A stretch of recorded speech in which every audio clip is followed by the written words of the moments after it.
Do you want to see other friends friend list on Snapchat?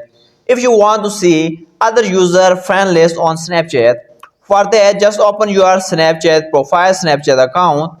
When you open Snapchat account, just click on your messenger.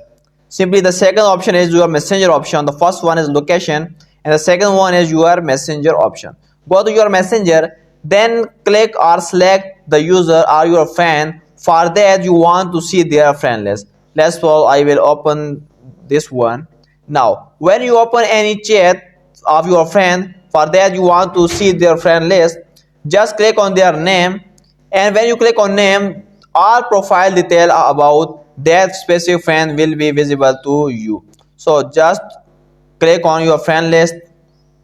Now scroll down. So this is a detail about your friend. For that you want to see their friend list or anything else. So just you can see there is the option called friends, and there are two options, add friends and my friends. Just click on my friends and you will see the friend list of your friend. But this is the friend list that you have. If you want to see the other friend list, then there is a privacy on this Snapchat that you cannot see other friends friend list.